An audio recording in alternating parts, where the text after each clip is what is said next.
नमस्कार विद्यार्थियों, आज हम भारतीय संविधान के स्रोत के बारे में अध्ययन करेंगे। भारतीय संविधान सभा ने भारतीय संविधान का निर्माण किया। कैबिनेट मिशन योजना के अंतर्गत भारतीय संविधान सभा अस्तित्व में आई और संविधान सभा के द्वारा संविधान का निर्माण किया गया। संविधान सभा के द्वारा जो संविधान का निर्माण किया गया उसके अंतर्गत 2 वर्ष 11 माह 18 दिन का समय लगा। इस बीच संविधान सभा ने 11 सत्र आहूत किए थे। 9 दिसंबर 1946 को संविधान सभा का प्रथम बैठक हुई और 26 नवंबर 1949 को 11वां सत्र हुआ। 24 जनवरी 1950 को संविधान सभा के सभी सदस्यों ने संविधान के ऊपर हस्ताक्षर किए और 26 जनवरी 1950 को भारतीय संविधान लागू हुआ। भारतीय संविधान में संविधान निर्माताओं ने जो संविधान का निर्माण किया है उसके लिए संविधान निर्माताओं ने दुनिया के विभिन्न देशों के संविधानों से जो भी उपयोगी भारतीय आवश्यकताओं के अनुरूप और भारतीय संविधान को स्थायी रूप देने के जो तत्व जहां से भी संविधान निर्माताओं को मिले उन्होंने भारतीय संविधान के अंतर्गत उनको स्थान दिया गया और जो तत्व दूसरे देशों से लिए गए हैं वो ही संविधान के स्रोत माने जाते हैं। तो भारतीय संविधान के अंतर्गत भारतीय स्रोत जो हम देखते हैं वो सबसे पहला स्रोत 1935 का भारत शासन अधिनियम। संविधान के स्रोत के अंतर्गत 1935 का भारत शासन अधिनियम। हालांकि ब्रिटिश शासन के द्वारा भारत शासन अधिनियम लागू किया गया था और ये जो भारत शासन अधिनियम है उसी के अंतर्गत अनेक प्रकार के जो तत्व है वो संविधान में उनको स्थान दिया गया। भारतीय संविधान का यदि सबसे बड़ा स्रोत हम कहें तो 1935 का भारत शासन अधिनियम ही कहा जा सकता है। 1935 का जो भारत शासन अधिनियम है उसके करीब 200 अनुच्छेद, 200 से ज्यादा भी हो सकते हैं, 200 अनुच्छेद भारतीय संविधान में लिए गए हैं। इसके अंतर्गत हम ये देखें तो भारतीय शासन का जो संघात्मक व्यवस्था है, संघीय तंत्र है, भारतीय संविधान के अंतर्गत जो न्यायपालिका है, लोक सेवा आयोग है, न्यायपालिका है, प्रशासनिक जो विवरण है, जो प्रशासन से संबंधित जो विवरण है, संघीय व्यवस्था, न्यायपालिका, प्रशासनिक विवरण, ये जो सारे तत्व है ये हमें 1935 के भारत शासन अधिनियम जो अंग्रेजों ने लागू किया था उसके अंतर्गत संविधान में स्थान दिया गया है। इसी प्रकार अमेरिका के संविधान के अंतर्गत अमेरिका का जो संविधान है उससे भी बहुत सारे तत्व लिए गए हैं। भारतीय संविधान के स्रोतों में जो दूसरा स्रोत हम देखते हैं वो अमेरिका के संविधान से हमने बहुत सारे तत्व लिए हैं। अमेरिका का संविधान, अमेरिका का जो संविधान है वहां से हमारे संविधान में क्या क्या चीजें ली गई है वो हम देखते हैं। जैसे अमेरिका के संविधान के अंतर्गत जो मौलिक अधिकार है, भारतीय संविधान के अंतर्गत सभी नागरिकों को, कुछ विदेशियों को भी मौलिक अधिकार प्रदान किए गए हैं। तो मौलिक अधिकार का स्रोत कहाँ से लिए गए हैं? अमेरिका के संविधान से लिए गए हैं। इसी प्रकार हम देखते हैं कि जो प्रस्तावना का कॉन्सेप्ट है, प्रस्तावना की जो भाषा है वो ऑस्ट्रेलिया के संविधान से ली गई है, लेकिन प्रस्तावना का जो कॉन्सेप्ट है वो अमेरिका के संविधान से लिया गया है। इसी प्रकार अमेरिका के संविधान से उपराष्ट्रपति का जो पद है, उपराष्ट्रपति का पद अमेरिका के संविधान से लिया गया है। इसी प्रकार यदि हम देखें महाभियोग प्रक्रिया, महाभियोग प्रक्रिया भी अमेरिका के संविधान से ली गई है। राष्ट्रपति, उच्चतम न्यायालय के न्यायाधीश, उच्च न्यायालयों के न्यायाधीशों को हटाने की एक विशेष प्रक्रिया होती है, उसे महाभियोग प्रक्रिया कहा जाता है। साधारण रूप से इनको नहीं हटाया जाता है, महाभियोग आधार पर ही इन्हें हटाया जा सकता है। तो महाभियोग की जो प्रक्रिया है वो अमेरिका के संविधान से ली गई है भारत का राष्ट्रपति महाभियोग के आधार पर। हालांकि अभी तक किसी भी राष्ट्रपति को महाभियोग के आधार पर हटाया नहीं गया है। इसी प्रकार जो न्यायपालिका है, स्वतंत्र और निष्पक्ष न्यायपालिका की जो व्यवस्था है, स्वतंत्र और निष्पक्ष न्यायपालिका, ये भी अमेरिका के संविधान से लिए गए हैं। स्वतंत्र और निष्पक्ष न्यायपालिका के साथ ही भारतीय संविधान के अंतर्गत न्यायिक पुनरावलोकन की जो व्यवस्था है वो भी अमेरिका के संविधान से ली गई है।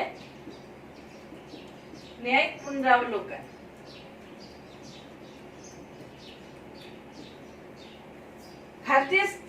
भारत जो है वो ब्रिटेन का गुलाम रहा है और ब्रिटेन के अंतर्गत संसदीय प्रभुसत्ता को स्थापित किया गया है। ब्रिटेन में संसदात्मक प्रभुसत्ता को अपनाया गया है, अमेरिका में न्यायिक सर्वोच्चता को अपनाया गया है। भारत ने इन दोनों के समन्वय का मार्ग अपनाया है। तो भारत में जो संसदात्मक शासन व्यवस्था को अपनाते हुए भी भारत ने अमेरिका के अंतर्गत जो न्यायिक पुनरावलोकन की व्यवस्था है, जिसके अंतर्गत यदि कार्यपालिका की कार्य और विधानमंडल व्यवस्थापिका संसद का कोई कानून संविधान के विपरीत है तो उसे सर्वोच्च न्यायालय अवैध घोषित कर सकता है। ये जो न्यायिक पुनरावलोकन की शक्ति है वो भारत ने अमेरिका के संविधान से ली है। तो अमेरिका के संविधान के अंतर्गत हम देख सकते हैं बहुत सारे जो तत्व है वो भारतीय संविधान ने लिए हैं, जैसे मौलिक अधिकार है, प्रस्तावना का जो कॉन्सेप्ट है, उपराष्ट्रपति है, महाअभियोग है, स्वतंत्र निष्पक्ष न्यायपालिका और न्यायिक पुनरावलोकन की व्यवस्था, ये अमेरिका के संविधान से लिए गए हैं। इसी प्रकार हम यदि देखें तो ब्रिटेन के संविधान से भी भारत ने बहुत कुछ लिया है। ब्रिटेन के हम गुलाम थे और ब्रिटेन का संविधान के अंतर्गत ही हमने शासन व्यवस्था का अनुभव प्राप्त किया था। इसलिए ब्रिटेन का जो संविधान है उससे बहुत सी चीजें संविधान निर्माताओं ने अपने संविधान में स्थान दिया है। जैसे सर्वप्रथम एकल नागरिकता। हम सभी जानते हैं कि भारत के अंतर्गत संघात्मक शासन व्यवस्था को अपनाया गया है। जहां भी संघात्मक शासन व्यवस्था है वहां पर दोहरी नागरिकता होती है, एक संघ की एक राज्य की। लेकिन भारत में संघात्मक शासन व्यवस्था अपनाते हुए भी एकल नागरिकता अपनाई गई है। सभी व्यक्ति भारत के नागरिक हैं, एक भारत के नागरिक है, राज्यों के नागरिक नहीं है। ये कॉन्सेप्ट हमने ब्रिटेन के संविधान से लिया है एकल नागरिकता का। दूसरा जो संसदीय प्रणाली है, संसदीय शासन प्रणाली, संसदीय शासन अपन कह सकते हैं, ये ब्रिटेन के संविधान से लिया गया है। संसदीय शासन के अंतर्गत प्रधानमंत्री और मंत्रिमंडल, बहुमत दल का नेता प्रधानमंत्री होता है, ब्रिटेन से लिया गया है। मंत्रिमंडलात्मक शासन व्यवस्था ब्रिटेन से ली गई है। संसदीय विशेषाधिकार, ये व्यवस्था भी ब्रिटेन से ली गई है।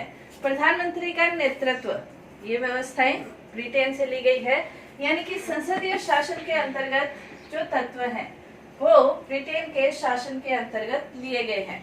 इसी प्रकार हमारी जो संसद है वो संसद द्विसदनात्मक है। संसद के दो सदन हैं, द्विसदनात्मक संसद है, एक लोकसभा है, एक राज्यसभा है। जैसे ब्रिटेन के अंतर्गत एक लोकसभा है, एक लोकसभा है। हमने भी हमारी संसद को दो सदनात्मक माना है, लोकसभा और राज्यसभा। द्विसदनात्मक व्यवस्था ये भी ब्रिटेन से ली गई है। इसी प्रकार जो विधि का शासन है, विधि का शासन ब्रिटेन से लिया गया है। विधि के शासन का तात्पर्य विधि के समक्ष, कानून के समक्ष सभी व्यक्ति समान है। कानून के आधार पर किसी भी व्यक्ति के साथ कोई भेदभाव नहीं किया जाता है। तो विधि का शासन ब्रिटेन के संविधान के अंतर्गत लिया गया है। विधि निर्माण प्रक्रिया, कानून का निर्माण किस प्रकार से किया जाता है। कानून निर्माण के लिए एक विशेष प्रक्रिया को अपनाया जाता है। विधि निर्माण किस प्रकार से किया जाएगा भारत में, यह हमने ब्रिटेन से सीखा है। तो ब्रिटेन के संविधान से पूरी संसदात्मक शासन व्यवस्था, संसदात्मक शासन व्यवस्था में प्रधानमंत्री, मंत्रिमंडल, संसद के जो विशेषाधिकार हैं विशेषाधिकार हैं ये भी ब्रिटेन से लिए गए हैं। तो संसदात्मक विशेषाधिकार, एकल नागरिकता, संसदीय शासन, विधि का शासन, विधि निर्माण की जो प्रक्रिया है, ये हमने ब्रिटेन से संविधान के अंतर्गत लिया है। तो ये ब्रिटेन का संविधान है। भारतीय संविधान के अंतर्गत आयरलैंड के संविधान से भी हमने कुछ तत्व लिए हैं। जैसे भारतीय संविधान में हम देखते हैं नीति निर्देशक सिद्धांत। नीति निर्देशक सिद्धांत जो राज्यों को नीति बनाने के लिए निर्देश देते हैं, जो कि न्यायोचित नहीं है, जिनका हम न्यायालय में शरण नहीं ले सकते हैं। ये नीति निर्देशक सिद्धांत अनुच्छेद 36 से 51 तक में जिनका वर्णन है, ये नीति निर्देशक सिद्धांत हमने आयरलैंड के संविधान से लिए हैं। नीति निर्देशक सिद्धांत आयरलैंड के संविधान से लिए हैं। इसी प्रकार राष्ट्रपति का चुनाव एक निर्वाचक मंडल के द्वारा होगा। तो राष्ट्रपति के निर्वाचन की जो प्रक्रिया है, राष्ट्रपति निर्वाचित होगा। ये अमेरिका के संविधान से लिया है, लेकिन राष्ट्रपति का जो निर्वाचक मंडल है, वो निर्वाचक मंडल हमने आयरलैंड के संविधान से लिया है। राष्ट्रपति का निर्वाचक मंडल, राष्ट्रपति के निर्वाचक मंडल में कौन कौन शामिल होते हैं? संसद के निर्वाचित सदस्य, विधानसभा के निर्वाचित सदस्य और केंद्र शासित प्रदेशों के निर्वाचित सदस्य। केंद्र शासित जो प्रदेश है, सभी केंद्र शासित प्रदेशों के निर्वाचित सदस्य शामिल नहीं होते हैं, सिर्फ दिल्ली और पांडिचेरी के निर्वाचित सदस्य शामिल होते हैं। राज्यसभा के मनोनीत सदस्य, लोकसभा के मनोनीत सदस्य, विधानसभाओं के मनोनीत सदस्य राष्ट्रपति के निर्वाचक मंडल में शामिल नहीं होते। इसी प्रकार विधान परिषद जिन राज्यों में है, विधान परिषद के सदस्य भी निर्वाचक मंडल में शामिल नहीं होते हैं। तो ये आयरलैंड के संविधान से हमने लिया है। इसी प्रकार राज्यसभा के अंतर्गत जो 12 सदस्यों का राष्ट्रपति के द्वारा मनोनयन होता है। शिक्षा के क्षेत्र में, साहित्य के क्षेत्र में, कला के क्षेत्र में जिन लोगों ने अपना समाज सेवा के क्षेत्र में अपना मूल्य योगदान दिया है, ऐसे सदस्यों को राष्ट्रपति के द्वारा राज्यसभा में स्थान दिया जाता है। ये जो 12 सदस्य है, मनोनीत करने की जो व्यवस्था है, ये भी आयरलैंड के संविधान से हमने ली है। तो आयरलैंड के संविधान से नीति निर्देशक सिद्धांत है, निर्वाचक मंडल है और 12 सदस्यों के मनोनीत करने की जो व्यवस्था है, वो आयरलैंड के संविधान से हमने ली है। इसी प्रकार कनाडा के संविधान से भी हमने कुछ तत्व लिए हैं। कनाडा का संविधान,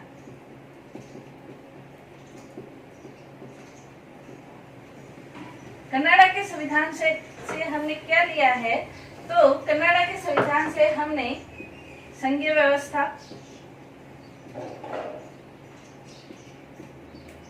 हालांकि 1935 के भारत शासन अधिनियम के द्वारा भी संघात्मक शासन व्यवस्था के कुछ तत्वों को लिया है, लेकिन भारत के अंतर्गत जो सशक्त केंद्र की व्यवस्था है, वो कनाडा के शासन से, संघात्मक व्यवस्था है, वो कनाडा के शासन से हमने ली है। सशक्त केंद्र जो व्यवस्था है, वो कनाडा के शासन से ली है। हम देखते हैं कि शक्तियों का संघात्मक शासन होते हुए भी शक्तियों का विभाजन, संघ और राज्यों के बीच शक्तियों का विभाजन किया गया है, और संघ और राज्यों के बीच जो शक्तियों का विभाजन किया गया है, शक्तियों का विभाजन करते हुए भी केंद्र को शक्तिशाली रखा गया है। जैसे संघ सूची पर तो केंद्र कानून बनाएगा ही बनाएगा, समवर्ती सूची के ऊपर केंद्र और राज्य दोनों कानून बनाएंगे, लेकिन विवाद की स्थिति में संघ का कानून मान्य होगा। अवशिष्ट शक्तियां केंद्र को प्रदान की गई है और राज्य सूची पर भी विभिन्न परिस्थितियों में केंद्र कानून बना सकता है। तो सशक्त केंद्र की जो व्यवस्था है, वो कनाडा के संविधान से ली गई है। अवशिष्ट जो शक्तियां हैं, भारतीय संविधान के अंतर्गत अवशिष्ट जो शक्तियां हैं, वो केंद्र को प्रदान की गई है। तो केंद्र को जो अवशिष्ट शक्तियां प्रदान की गई है, वो भी हमने कनाडा के संविधान से ली है। इसी प्रकार राज्यपाल की नियुक्ति, राष्ट्रपति के द्वारा राज्यों में राज्यपाल की नियुक्ति की जाती है। तो राज्यपाल की जो नियुक्ति है, वो भी कनाडा के संविधान से ली गई है। राज्यपाल की नियुक्ति। इसी प्रकार उच्चतम न्यायालय को उच्च न्यायालय और उच्चतम न्यायालय को जो परामर्श देने का अधिकार है, राष्ट्रपति चाहे तो सर्वोच्च न्यायालय और उच्च न्यायालयों से परामर्श ले सकता है। तो जो परामर्श देने की व्यवस्था है वो भी किससे ली गई है? कनाडा के संविधान से ली गई। इसी प्रकार यदि हम देखें तो दक्षिण अफ्रीका से भी संविधान निर्माताओं ने कुछ तत्व दक्षिण अफ्रीका के संविधान से भी लिए हैं। दक्षिण अफ्रीका के संविधान से सबसे महत्वपूर्ण संविधान संशोधन की जो प्रक्रिया है, संविधान संशोधन की प्रक्रिया हमने दक्षिण अफ्रीका से ली है। संविधान संशोधन की प्रक्रिया का वर्णन संविधान के अनुच्छेद 368 में संविधान संशोधन की प्रक्रिया का वर्णन है। संविधान संशोधन भारत में 3 प्रकार से होता है: साधारण बहुमत के आधार पर, विशिष्ट बहुमत के आधार पर, विशिष्ट बहुमत प्लस राज्यों की आधे से अधिक राज्यों की विधानसभाओं की सहमति के आधार पर। साधारण बहुमत के आधार पर जो संविधान में संशोधन होते हैं उसका वर्णन 368 में नहीं किया गया है। जो 2 प्रक्रिया है, विशिष्ट बहुमत का और विशिष्ट बहुमत प्लस राज्यों की विधानसभाओं के बहुमत का, इसका वर्णन 368 के अंतर्गत किया गया है। तो संविधान के संशोधन की प्रक्रिया का वर्णन है वो दक्षिण अफ्रीका के संविधान से हमने ली है। इसी प्रकार ऑस्ट्रेलिया के संविधान के अंतर्गत यदि हम देखें तो ऑस्ट्रेलिया के संविधान से प्रस्तावना की जो भाषा है, प्रस्तावना का जो कॉन्सेप्ट है, अमेरिका के संविधान से लिया गया है। प्रस्तावना की जो भाषा है वो ऑस्ट्रेलिया के संविधान से ली गई है। इसी प्रकार संविधान के अंतर्गत जो समवर्ती सूची है वो ऑस्ट्रेलिया के संविधान से ली गई है। संघ सूची, राज्य सूची, समवर्ती सूची और अवशिष्ट सूची, महत्वपूर्ण 3 प्रकार की जो सूची है। संघ सूची पर संघ कानून बनाता है, राज्य सूची पर राज्य कानून बनाता है, समवर्ती सूची पर कानून बनाने का अधिकार दोनों को होता है। तो समवर्ती सूची की जो व्यवस्था है वो ऑस्ट्रेलिया के संविधान से है। इसी प्रकार केंद्र और राज्यों के बीच जो वित्तीय संबंध है वो भी हमने ऑस्ट्रेलिया के संविधान से लिए हैं। इसी प्रकार सोवियत संघ के संविधान के अंतर्गत भी भारतीय संविधान ने कुछ तत्व लिए हैं। सोवियत संघ 1990 तक रूस सोवियत संघ के रूप में था। तो सोवियत संघ से भी पूरा जो रूस है या सोवियत संघ है उससे भी हमने कुछ तत्व लिए हैं। जैसे सोवियत संघ से मौलिक कर्तव्य या मूल कर्तव्य जो व्यवस्था है, मौलिक कर्तव्य की जो व्यवस्था है वो हमने सोवियत संघ के संविधान से ली है। जो भी समाजवादी राज्य होते हैं वो मौलिक अधिकारों के साथ मौलिक कर्तव्यों की व्यवस्था करते हैं।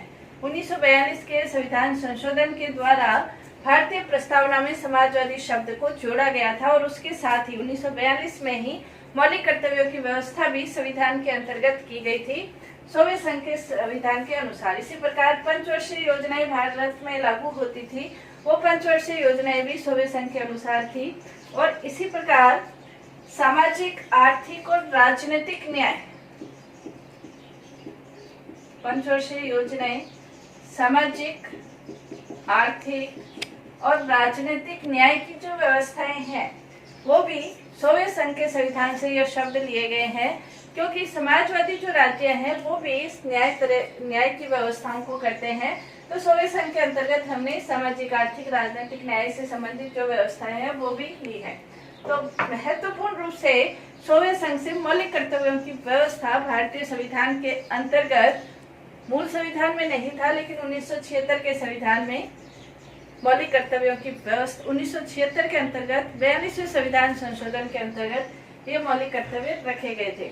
इसी प्रकार जर्मनी के संविधान, जो जर्मनी का संविधान है, वीमर संविधान था। जर्मनी के संविधान से हमने आपातकालीन प्रावधान जर्मनी के संविधान से लिए हैं।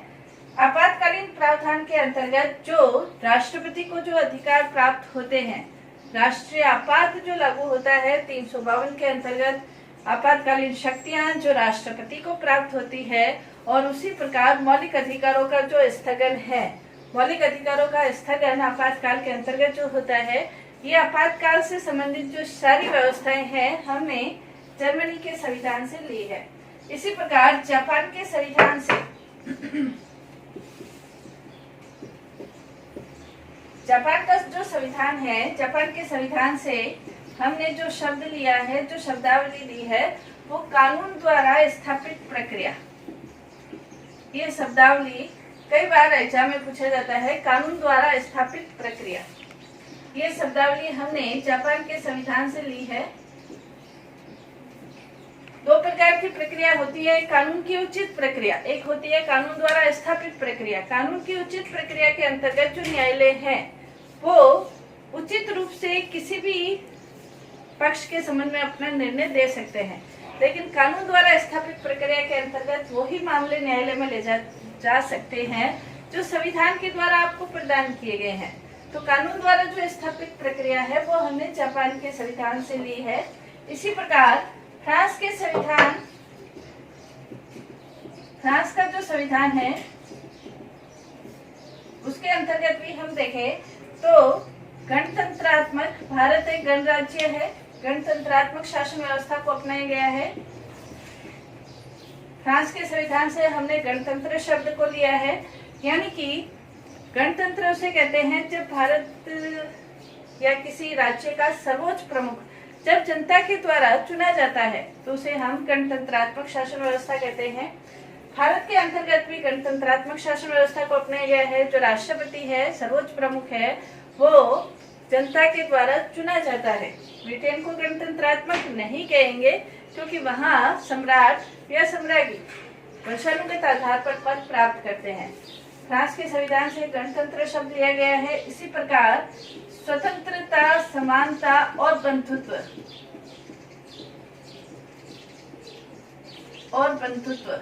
ये जो शब्द है ये भी फ्रांस के संविधान से लिए गए हैं। समानता, स्वतंत्रता और बंधुत्व प्रस्तावना में भी देखने को मिलते हैं, मौलिक अधिकारों में भी देखने को मिलते हैं, मौलिक कर्तव्यों में भी देखने को मिलते हैं। तो ये जो शब्द है, नीति निर्देशक सिद्धांतों के अंतर्गत भी स्वतंत्रता, समानता, बंधुत्व ये शब्द देखने को मिलते हैं। ये फ्रांस के संविधान से हमने लिए हैं। तो स्वतंत्रता, समानता, बंधुत्व फ्रांस के संविधान से लिए गए हैं और ये जहाँ तहाँ हमें देखने को मिल जाते हैं।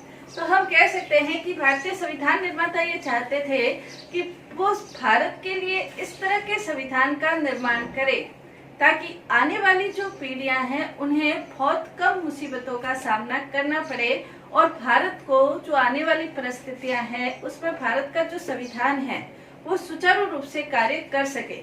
भारतीय संविधान को किसी भी प्रकार का संकट का मुकाबला नहीं करना पड़े, इसलिए संविधान निर्माता ये चाहते थे कि एक बहुत अच्छे, उपयोगी, आदर्शात्मक और स्थायी संविधान का निर्माण भारत के लिए किया जाए और इसीलिए उन्होंने विभिन्न देशों के संविधानों के जो उपयोगी तत्व हैं वो भारतीय संविधान में उन्होंने स्थान दिया।